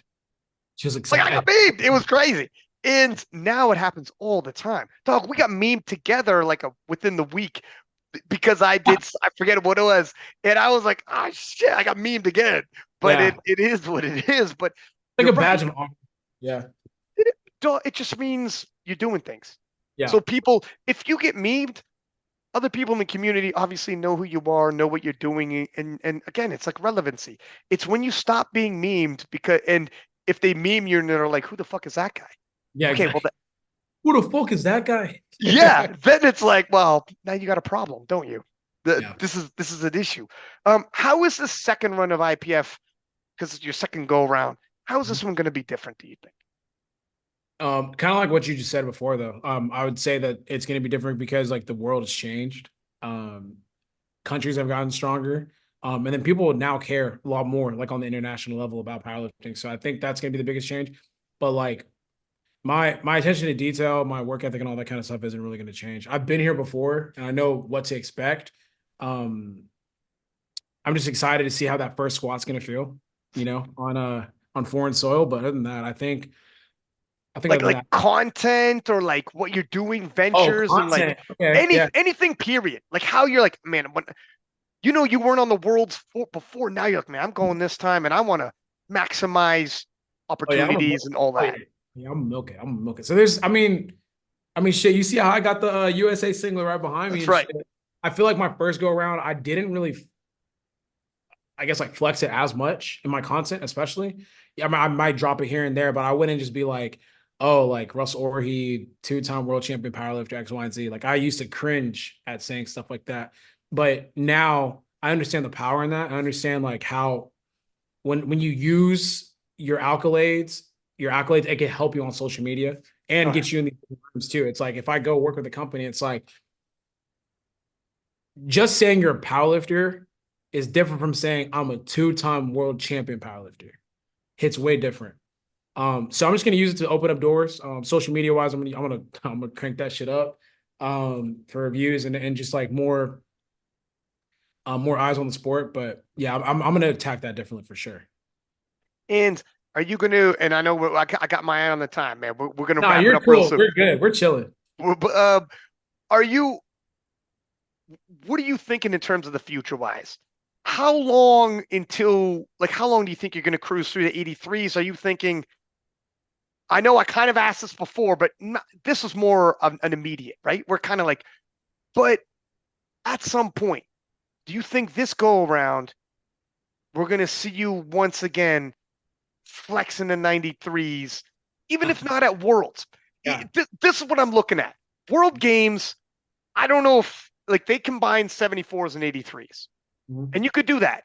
And you can have your showdown if you and Perk clash. You'll clash at Sheffield, not in the same weight classes, Yeah. and then you'll clash at World Games in the same weight class. That's pretty good. Maybe you got a rivalry there that'll make you, oh shit, this is good. He's pound for pound king. I'm the longest reigning male champion, period. Mhm. So let's clash. Let's do the dance. That's good. That's good. People get hype and you'll get tons of all of your road to the clash and all you'll get tons of traction from what I could gather based off of what I dropped and people's reaction to it. That's gold. I'm sure you'll be able to maximize them if anyone can. But then do you see yourself like how soon do you see yourself where you're like are you going to stay in 83s for like ever? Or are you going to be like, Kate, what do you think? What do you think? No, yeah, I mean everything is just like we're feeling everything out, especially me. So I think after World Games, I mean my plan was just like after World Games, I don't know, probably move up. I don't have like a I don't have like a date or a moment where it's like when this happens, I'm moving up. Uh so it's gonna happen for sure though. I'm not 83 for life. Like I've seen honestly doing that career meet kind of like restructured how I looked at my career. I'm like, I do want to do some things at 83 because I do think there's an important legacy to be left behind when I finish up. But then also too, I'm like, yo, I could set a whole different legacy. It's like I'm trying to think of like the equivalent um Well, sports wise. we've had them in MMA and boxing tons. Yeah, The, like the difference is these weight classes are way bigger in powerlifting. The jump, it's 22 yeah, pounds. yeah. So it's like, okay, I move off from the 83. I was for a long time, I was the standard 83. Now I'm about to move a whole different weight class and be the standard in a whole different weight class, like for a number of years. Yeah, that would be different. So that'd just be like one of those things like in boxing and MMA or like maybe in NBA and NFL when you switch teams, you set a new legacy with a whole different team. So yeah, it might be something of that nature. It's almost like Kate, not Katie going to the Warriors, but it's like Katie in the OKC jersey was fucking great, and then KD in Golden State was fucking great. LeBron in Cleveland was fucking great. LeBron in Miami was amazing. So yeah, it's gonna happen. I just don't know exactly when. And I agree with you. I mean, you just came back to IPF. Yeah. You got some work to do in 83s before you leave. Like, I'm not trying, I would suggest let's grab the title. Let's make a run through Sheffield, jack up that world record. Like, and you can't do it at Worlds for all the reasons we already said. You want to ride that 83. So when you leave, and you've mentioned this before, you're like, that's okay. Somebody beat that. As Yeah. well, you have a massive, you never want to balk at a good showdown because you don't know when you're going to have that opportunity again. And Mhm. showdowns are what define people, like titles do, moments. But if at World Games, Perk straight up said he'll be a light 83, he'll be an 83 though. Mm. What the hell? If you're going to leave after World Games ish, what a cast off, my friend. Yeah. Because by World Games, you'll have collected another world title, Mm. conceivably, but another world championship will have rolled around. So you'll have grabbed potentially two more. All Yeah. right, now you got four, and nobody's ever had four in 83s, by the way. So that's a record in and of itself. And you like titles. So Yeah. you like totals and titles. You'll be the first. You'll be the first to get three, by the way, this Mhm. summer. Then you'll take it to four. You'll double everybody else. You have a major clash with Perk at World Games. Perfect. The whole sport will go nuts. It'll be the single biggest thing that's happening at World Games. is the 83 kilo clash. And then it kind of makes sense to be like, have we done everything we need? Have we said everything we needed to say? Yeah. And kind of look to your left, look to your right, and see what's happening. Yeah. But Excited for that next. So I look at 93s as like just a whole different realm of strength, like a whole different realm of strength that I just, I mean, you just can't really tap into because I'm not training for extended period of time at like that body weight. So that's I what mean, you're saying before. yeah, Dude, you're 90 kilo. What did you hit at 90 kilos? 880, 885, I think. I think it was 885. Yeah. And the magic number that won Sheffield is 895. It's only 10 kilos away. And Yeah. you Even weren't a nine. and even with the 885, like we could have squatted more. Joey, the other day, Joey sent me the squat, and I was like, damn, that should move fast as hell. Like, could have squatted like maybe like 760-ish. Could have benched more too. Deadlift was capped out. There's no way. But yeah, no, I'm excited, man. I'm excited. What do you think you're going to hit into the 900 kilo range before you retire? As 83. Just period. Just period. Well, let's not put a weight class on it. I could do 900 kg as a 93 right now. Oh, Yeah, I'm not trying to like give you a sound bite like that. That's not. Yeah, I could do that right now. If I was to add 200 pounds and I was training, I could do 900 kg right now. That's not. I don't look at 900 kg as like an unfathomable number. well, you've done Yeah, 885 for sure at 90 for sure. that That's was not. last year. Yeah, I no 900. I was looking at Jesse's records like 917, right? That's right. I would look at that to be honest with you. Um, that's not impossible at 93 at all. I don't think so. You could probably. Do you think you would even fill out 93, or do you think you would just be like 90? Yeah, I could fill out 93. I could do. I would have to force, but I could do it. So like if Joey wanted me at 210 and then we cut down to 205, or I just train like I'm telling you, like if I just train and I don't have to worry about cutting, it's a whole different ball game. Like I'm pushing like an 800 squat. I could pull I could pull 800 pounds, 100%, and my bench is gonna go crazy. So like I know like it's not gonna be like a thing. Dog, you're getting me crazy. Yeah, Fucking excited. I just don't like talking about it a lot because it's like I'm not doing it yet. So I know. you know? I understand. You don't want people to get too misled and too hyped up and then be like, Yeah. when you're like, I told you it wasn't going to be until And after I, 2025. yeah, and I also don't want to disrespect the current 93s. It's like, well, come up and do it then. It's like I don't have any plans of doing it right now. I'm just saying, like, I think if I were to just not cut and train for like half a year, if not a little bit more, I don't think, yeah, I just don't think it would be like a hard. Yeah, I'm gonna stop talking. What do you think is the most competitive weight class? Is it the 93, 66s? Oof. 93, just because like everyone's like they have like I mean, I'm not too familiar with 66s, but 93s, they have so many lifters that are close. Like Yeah.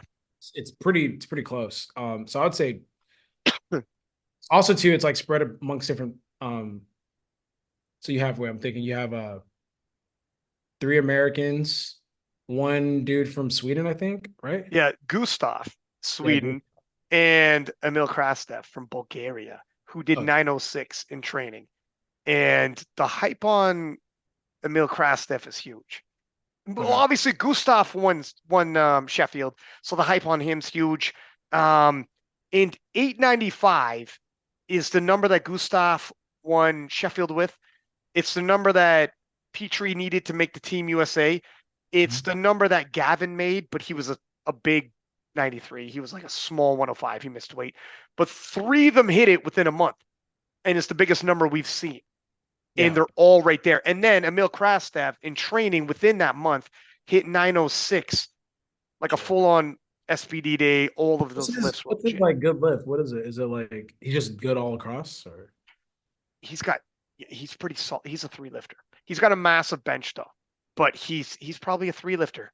Emil, this video like blew up when I shared it because he did 906 right after Gustav won Sheffield with 895, and his boy was hanging over him being like, somebody's got to be the greatest. Somebody's got to be the greatest. And it was telling him after he had just completed it. But the way he was doing it right up in his face, everybody was like, oh, like you felt it. Yeah. Those guys are vibing together. And when he was telling him that, it was like, holy fuck. And he's like, yeah, I'm ready for Worlds. It's crazy. That'd be interesting. Yeah. Shit. I didn't know there was a guy doing 906. It's some 906, man. yeah. The 93s are blowing up right now. It's going to be tight. It's going to be also interesting. A lot of new lifters to the IPF, like a lot of USAPL crossovers. This is a very big IPF Worlds. Yeah, they're saying And that we're the new dream team. what do you think? Jesus, grab the mic. This is your teammate, not just Team USA, but also Team Flex. And he predicted a sweep. I'm thinking he's thinking for the men. The women is going to be tough because there's women. Yes. Women's tough. It's a battleground. That's Yeah. difficult. Yeah. But what do you think about his claims about a Team USA sweep for the men's? It's possible. I looked at it. I looked at it myself. I was like, damn. I think like a lot of the conversation within the team is, yo, we have an opportunity to do something special. So at least on the men's side. So I'm looking at, I'm like, yeah, I mean, he's not talking out of his ass. Like, I think there is an opportunity for us to all win. But like I said, meets are meets are sports too. It's part of sport. You never know on meet day, but like we do have an opportunity to do something special and get a clean sweep for the men's side. So I'm with him. We just gotta go and do it. Would you like how much would that mean to you, like historically speaking, when we look back, there's like dream teams, right? If you guys were to sweep worlds, you'd be a dream team. And this Yeah. isn't yesteryear worlds Mhm. when we weren't mature as a sport. This Yeah. is like Yeah. our sport where it is now. This has never been this competitive. All the guys we just told you are from all over the world. Mhm. This is crazy competitive. How Yeah. much would that mean to be part of a dream team that's swept? Because it might not happen again. Mm. It's weird because like, man, I was thinking about this. I've never really attached myself to Team USA. Like, yes, I'm on Team USA, but it's more so like we're all individuals that represent Team USA, not an actual team, Right. right? But the historic component of it would be, I feel like it's like one of those things where you look back and it's like, yeah, I was actually part of like the only team that was able to sweep on the men's side. That was my class back in 24. So that would be actually really cool to say out loud.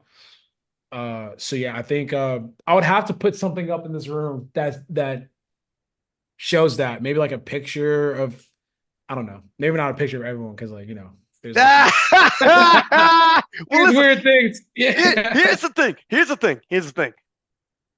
As time goes by, all of the different personalities in their inner workings and their rivalries within the team, because you're a sports fan, Mhm. when we talk about like the dream teams, Yeah. that was on the dream teams as well. Yeah. Several of them. It makes it a better story.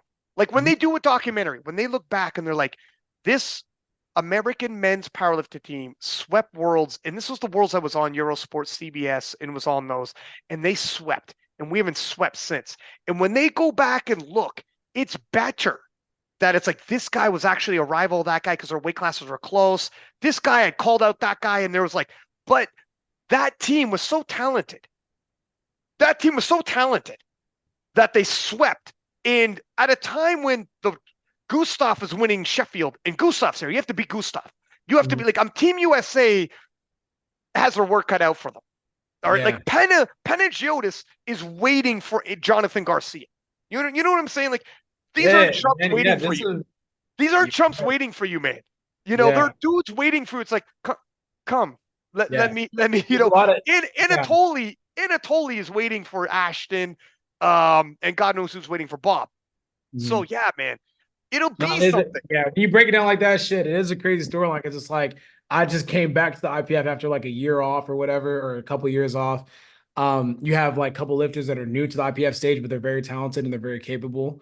You have like probably a head-to-head matchup going on. Yeah, there's a lot of storylines, and then like the internal, not beef, but just internal, friction or whatever that's in between some of the competitors on the US side. It's interesting. Different camps. Yeah, there's a lot. There could What be a makes it documentary. better? Yeah, yeah. Yes, Could be. Yeah. 100%. And because you guys conceivably could have competed against each other before or will again, and you Mhm. guys are in separate teams ordinarily, just Mhm. like the dream team is. Yeah. The dream team play against each other usually, and then they Question come together. I mean, man, has the US done a clean sweep before on Let's the do a men's side? Let me do a quick look. Now I'm really interested. If you Because haven't, oh, a lot of I mean, people are super excited with on the team because they're like, yo, this is something that we could be a part of. And I'm like, damn, have we not done this before? Like, is this I don't know. to sweep is In incredible. Raw. Yeah, in Raw. I don't know about equipped because equipped is like a little bit different, but I mean, you didn't. Okay, looking, you didn't like 2023. You didn't 2022. You didn't 2021. You didn't 20. No, you didn't 18. You didn't 17. I know you didn't 16. Um, this might be hard. 15. No, you didn't 15 because I know there was a Frenchman who won. So you didn't 15. 14. Fuck, there's only 3 more years left. Russ, you guys might not have ever. Let me just take a quick peek here. No, Holy of course, no. shit. Fedoshenko won all of them. No, you never have. You never Oh have. shit. Oh, okay. So this might You've never be swept. all right. So now you got more content. It's like, yo, can the US, can Team USA do a clean sweep? And it's Can better that you guys are rivals within and you have to do this together. That's a better story. perfect Of picture. course it is. It's like a similar to Avengers for the first time. We all kind of beefing. 100. 100. I hope Oh shit. I don't know who's bringing what media, and these are documentary pieces that can be put together afterwards, taking a little bit of everybody else's content like they Mhm. do, right? But I'm glad there's a lot of digital assets being created this day and age. Because I Mhm. promise you, my friend, with the personalities we have, as big as some of you guys are on social media, if you come together and sweep for the first time with all the backstories and the back, it's amazing. The content And that's gonna come out of it is gonna be crazy. Yeah. and you sweep, and Yeah. I know you're like, I'll put a picture up of the team. Nah, I ain't putting a picture of the team. You might, I you might, might, I you might do might, something dog. where it's like, I'll get everyone's signature. Hey, I want this. Like, if you could sign this, please. Like, I'll be grateful. I'm gonna put it up in my truck room. Might do something like that. 100. 100. And look at like obviously when you're like a 65-year-old man talking to your kids, grandkids, you Get in will there. point, you will you will point to that picture and be like, let me tell you something about this team. Yeah. Like this is a special team, and not just because we swept, but Yeah. everything else behind it. Dog. That I would don't be. know. It'll be interesting. It'll be Yeah. interesting, but it'll be it'll be history in the making. It'll obviously you'll be watching very closely. That's where you'll be cheering, and you'll be like, I can't believe I'm doing this right now, but I'm cheering for every single fellas. Yeah. Every single one of these fellas. Come on. We just gotta execute, man. Because like I said, it's sports. Shit happens. Just gotta make sure that you follow through and see it through. And you'll make other teams. Yeah. You'll I would make hope. other teams. This talk of the sweep. So Matt Gary came on. You're a sports guy and you like team sports. Yeah. Matt Gary came on the recap show, and it wasn't a preview show for Worlds, but he is obviously team head coach for USA. He did not want to make a claim of sweeping, winning, or whatever the hell. He thinks it's bad. Like, this is a thing in team sports, right? The coach doesn't, but the players do. Like, does a coach come out and say, how does Um, this work? No, no, I okay. mean it really it depends on the personality of the coach. Some coaches, it's like, nah, fuck that. We want that. Like that's what we're going for. But typically they don't do that. Just because I don't know, it's just like a lot of pressure. Like just let the players play, Yeah. I guess. Like the players can talk shit, but the coaches usually are a little more diplomatic with it. Yeah, exactly. Right. So it's like, oh, we're not gonna sweep this team. It's like that's just not what they say. It's like we're gonna beat the fuck out of them, but it's not like your goal is to like completely annihilate. I don't know. Like It's you wouldn't say we're going to win in four. no, hell no. That's not no. That's right. That's what Matt was saying. It's the No, equivalent of like you just don't talk like that in coaching. coaches don't, the players do though. So Yes. like within the locker room, it's like, man, we got them boys. Like we got them boys in four. Like there's no reason why they should get a game off of us. That's talk amongst the players. But the coaches, it's always like, I feel like as a coach, you're always considering what could go wrong. Mhm. So maybe like you just don't talk like that. And I don't know. I don't know like the culture like coach wise as where you wouldn't say that, but typically coaches won't say something like that. That's what Matt Gary was saying is like, I'll handle it. Like, obviously, I'm going to pick Team USA to win. Mhm. Like event by event, weight class by weight class. You put me on the spot. I think our fellas can win. But I'm not going to predict a sweep, even though I just said that, and it's kind of predicting a sweep if we did. But he's like, for me to give that soundbite to say a sweep, Hell no, and that it give goes out Team USA. He's like, that's not. It that's not ain't what good. No, no that's not that what coaches do. no hell no, because that gives bulletin board material. And So it's like, I was looking for that soundbite. yeah, yeah, I know you. Because I'm thinking about when when Jiren was talking about we're not the same little 83s. I use that soundbite for myself. That's why I won't like That's right too. yeah. So like you just want to be careful. Like you just want to be strategic. It's like why say that? Like if we feel that, okay, we feel that, but there's no reason to put the energy in people's backs. Because as an athlete, all you really need is like that one little fucking thing that's gonna get you wired for the next like 8 weeks. I listened to that conversation or just that little soundbite. Anytime I felt a little off to the gym, I just played it. And I would be driving, just smiling. I'm like, oh, these motherfuckers don't know. Like these guys really don't know. Okay, cool. I'm gonna show them. I'm gonna work and I'm gonna do that. So you don't want to give a whole nation, you don't want to give a whole nation that battery pack. You just want to be, look, we're confident in our abilities and we're gonna do our thing. But then when you do your thing, you talk shit after. You're like, we knew we was gonna do it. No, you don't want to give too much before, just because it's not like the best of. It doesn't give like the best of luck. I feel like. Well, here's the thing. That post, so Powerlifting America posted it and shared it like a collab with King of the Lifts. I saw how many shares it got though. Mhm. That might have happened when Jesus grabbed the mic and said we're gonna sweep, and all the comments by the Americans in that post were the sweep emojis, like the broom emojis, and there was hundreds. And then I saw the shares. It blew up. Jesus's speech about Team USA sweeping blew up, and then funny you say Jurens. Jurens has got a podcast, the Sabato Sessions, and the title of their very next podcast was GB, Great Britain is not afraid of Team USA. And that You're energy, it started. giving. I promise you, all them shares wasn't from the U.S. No, Was not from the U.S. Right? So I feel like everyone was like, "Oh, we're gonna." So now what happens, right? It's like you get countries obsessed. It's like, okay, we're gonna knock off the 66. Let's yeah, let's try to do that. Okay, where can we? Okay, 83. We need you to fucking lock in. We're gonna pay for everything and make sure you have all the like you're just giving them a reason. yeah. So I mean, Jesus can say that, but you don't want to keep doing that as a coach with Matt Gary. You don't want to add like more, fuel to the fire, I think. So It's yeah, and Jesus doesn't really have super close opposition right now. Whereas, this is where like God bless Petrie's probably like, hey, calm the fuck down, huh?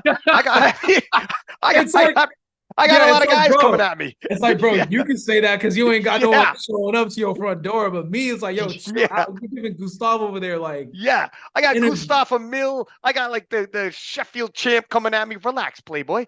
Let me just do my thing. I'm not trying to put this pressure on myself. Yeah, yeah, But yeah. it makes for good viewing. Are you gonna watch? Are you sticking around when you come to this one to like watch live, or what are your I'll have to plans? see. I think now that I've gotten older, and I've been to it a couple times, I think I do need to stick around a little bit more.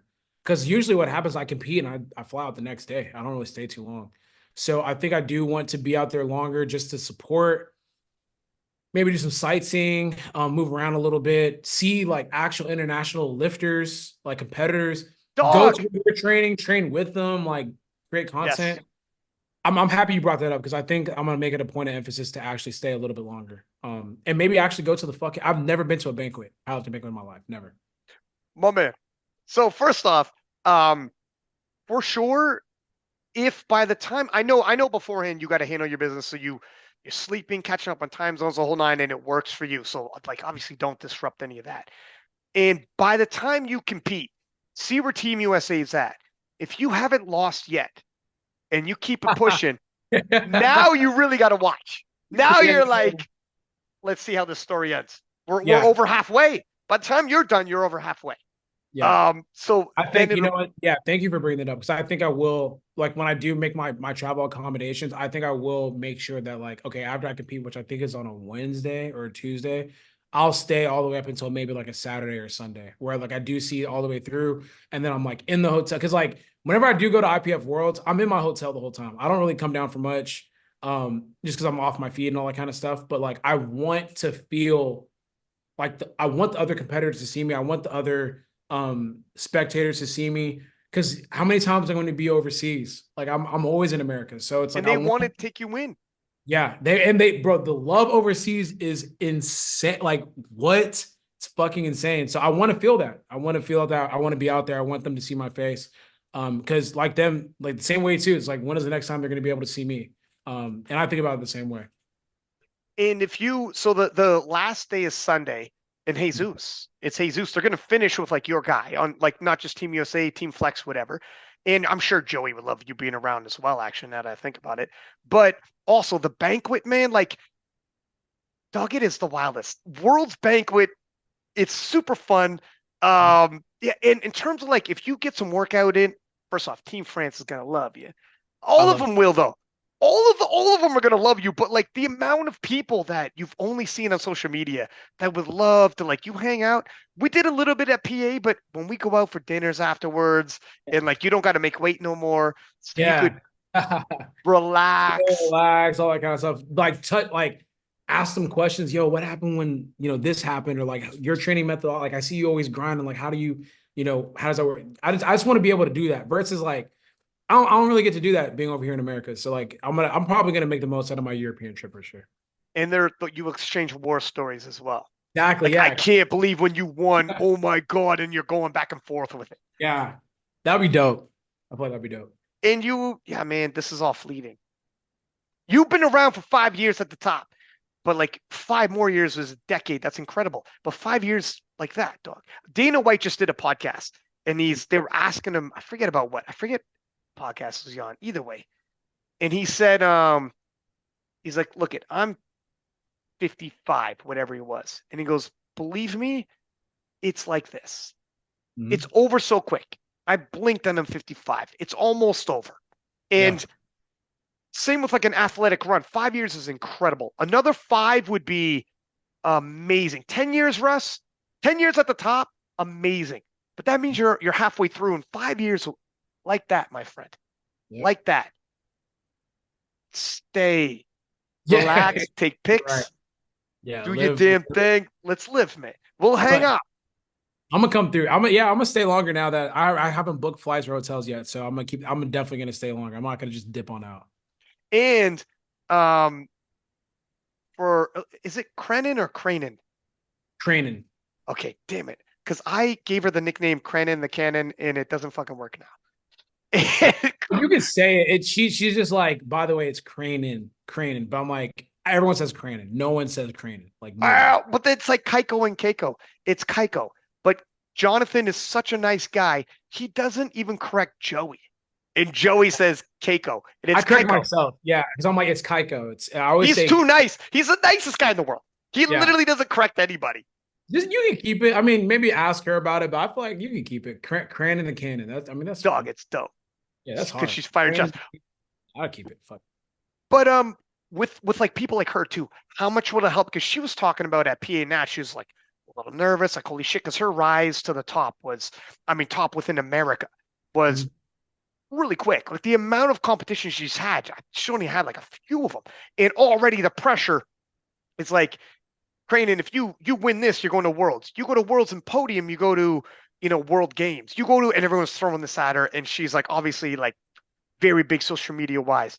Mhm. Even having guys like a grizzly veteran like you who's done it all would be Grizzly. huge. Grizzly bet. You're a grizzly veteran at this point. Wait, I am. I am. Yeah, like you would be your role as an elder statesman on the team, like a captain type style would be Yeah. huge. I don't know if like checking in on some of the women's or being involved with that would be pretty big as well Yeah, in for sure. terms I of mean, I think as teammates, you just drop those little gems. I mean, I went to her room because she actually let me use her knee sleeves for the meet, and I oh just no told Yeah, I was just whenever knee sleeves. So I was like, hey, like, you got this. You don't, I don't really need to say much to you. Like you're an athlete. Like just be an athlete. It's fine. So like once you get your first squat out of the way, settle down and just like lift. It's fine. You're capable. Just go and compete. So I think like little things like that, like when you normalize what you're about to do, it kind of makes it easier to kind of go out there versus like you're just kind of in the dark and you don't know what the fuck's about to go on. So yeah, I try my best to just drop things here and there. If someone asks me, I definitely like let them know, hey, expect this, try to do this, try to do this. But we all have a group chat too, because we have a lot of world champions in there and they're just kind of like dropping little things here. Hey, you probably want to get in a little bit earlier so you can chill, or um understanding like when to sleep and all that kind of stuff because you're gonna be in a different country, what to bring, what to look out for and all that. It's well, first off, is this group chat Flex or does Team USA have a group chat as well? Team USA has a group chat. That's awesome, man. Yeah. That's pretty cool. Like that's a dream. Here's the thing. All right. You go through and I got my on. I'm 2 more minutes. Nah, Fine, you're sir. good. We're chilling. But the cool thing about Team USA, the hard part I know everybody says to get through and make it on Team USA is a meat grinder in some of these more competitive weight classes where it's like shit, man. You could send 393s and all three of them could win at any given year. Kaiko, Gavin, Petrie, any one of them could win. And it's same with the 66s. Clements, Garcia, both Garcias, friggin' whatever. Uh, Charlie, like any of those guys could win the world championships. Only one of them can make Team USA. Total meat grinder, and it's tough. Where people like, damn it, if Russell Orhii didn't exist, Chris Perez is probably like, I don't know, could I be a world champ? And now Yeah. I'm number 2 in the world. On the flip side, the pro of being in such a stacked class or nation, when you make Team USA, you're an immediate star. Mhm. Everybody, as soon as you're on Team USA, everyone's like, when the session comes up, everyone immediately says like, who does Team USA got? Yeah, And yeah. even if they don't know who, if it's a women's whatever division and they're new to the world scene, everybody's looking at you because you got USA on your chest. Yep. Everybody. They're all Yeah. like, she's going to be, I don't know nothing about her. I know I got to keep my eye on her. Mhm. Even if you know nothing else, you're like, fucking, who should I watch out for? Well, who does US got? Because if she got it this far, or if he got this far, they're world class. Yeah. There's something cool about that too. And the only way you achieve that is the meat grinder at nationals. Yeah. It is No, what it is. it's a crazy feeling. Like, it's something you can't really explain to people, but when you're on the world stage and you're in the back room, all eyes are on you. It's weird. Yeah. It's like you're wearing the USA singlet, you're like shining bright, and it's almost like it's almost like you get a bunch of like, is this guy really as good as like they think he is? Or it's like, oh my God, that's US. Because you have to look at it like a lot of these countries look at US as like the land of the free, and like they have like all these assumptions of what the US is, and you're a representation of that. So when you're competing internationally, they're looking at you. It's like I want like they're like looking at it's like that is USA. And a lot Yeah. of these people, they would flee their countries to come to the US, which is crazy. So they're looking at it's like the aura in which like the singlet brings, or just being a representative of the country, is way different than other countries. Because it's just like that aura of like, this is the US, you know? So In the hype on the squad and everything that comes together, like and it's good and bad. They also are going to be targeting you. If they oh beat hell you, if they yeah. Get beat you, all I of it. beat an American. Yeah. Yeah, I beat that American in my weight class though. Mhm. Oh, they won the other ones, but we won in this weight class. It's Yeah. a big scalp to collect. Yeah. And you guys know it. It's all part of it. Also, I just wanted to really quickly throw out there when you were talking about what you might say to like more junior lifters, junior in the sense of like being at the international stage. I could tell you right now, I still remember when I first started, the guy who got me into powerlifting was like 2008, dog. This is a long time ago. But he was a Canadian national champion. He was on the Canadian national team. He had twice won the Arnold Classic, like twice won the Canadian Nationals, and he was like around powerlifting at the time. He was a big name guy. I remember I found out about him. This is back when newspapers were still big. I was reading the newspaper and he was in the news, like the Canadian national newspaper, not sports, not whatever. It was the Canadian newspaper, the Canada Post. all across Canada, we all read it in the morning, and he was in that. And I remember being like, "Holy shit, that guy goes to my gym and is in my gym from my city, and he's going to the World Championships representing Canada." And I remember this guy doesn't say much. He's not like the charismatic type or whatever. But I still to this day remember nervous as shit going to competitions. But when I walked, like I remember walking in there without him, and I remember what it felt like when I walked into the warm-up room with him by me, Yeah. and everyone knew he was with me. Yeah. I remember waiting in the check when you're checking in your gear when he was beside me. And the officials checking my gear saw me, didn't know who the fuck I was, but saw me with him and assumed things. And Mhm. when we were together in the warm-up room, and my competitors, whom when they saw me with him, it was a little more respect. And they Yeah. would be like, okay, all right. And you're going to give me a little room. And if he's asking, can we share this warm-up room, Mhm. this platform, they're going to tell him yes. And if he's like, okay, my man's got to go next because you're going to give space. And when he's like, it's just different. And it's little things.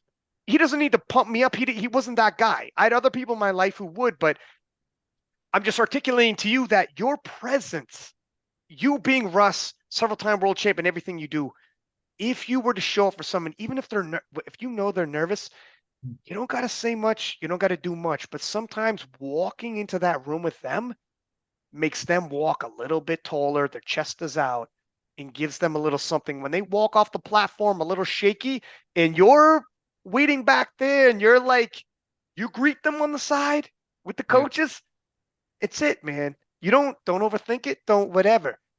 That will make people rise. Like you can't underestimate that. I Yeah. felt it. Yeah, man, you The finna have me say for the whole fucking meet. I'm gonna say that. because you're like, we need this, fellas. We need a Yeah, I'm sweep. like, hey, hey, you're yeah, you're men and you're in women there. sessions for sure. I'm gonna be there for sure though. I'm gonna be there. Oh At yeah, least like for like craning and whatever the shit, like whatever you can time wise. But it'll be I'm gonna cool, stay. man. Yeah, It'll be cool. we'll You'll try have to. some We're more. gonna try to hang out after you finish up your sessions if your voice isn't gone. Oh, dog. I mean, I ain't hard to find. Like, yo, You're let's go grab some dinner or something like that. 100%, 150%. I'll always be out and about. Listen, man, I appreciate you coming on, giving me Sure. a solid 2 hours. I'm I'm gonna let mad, you. bro. You know what's funny? Before we jumped on, I was like, fuck, man, this window is like not long enough. Cause like when we talk, we riffed a lot. What So we there's do? like, yeah, What we do? there's so many other things we could have talked about too. But I mean, That's this okay. last We got. We'll have like after Worlds. We got. I mean, shit. Look at. I don't know what we're at. We're like probably 20 episodes. Now I have to find out how many yeah. episodes. But we're gonna have like 20 more by the time you're done. Yeah, fuck, I just realized that Worlds is in 12 weeks, 11 weeks, however long. It's not that She's far. coming. Yeah, She's coming. But it's we'll great. see. But anyways, man, thank you for coming on the podcast. I appreciate you. Um, we'll talk again, man. We'll talk again soon. We'll talk in DMs, I'm sure. And obviously, I'll see you in Lithuania, and we'll keep in touch. I mean, good luck. I'll see you soon. Appreciate you, man. All Appreciate you, right, dog. man.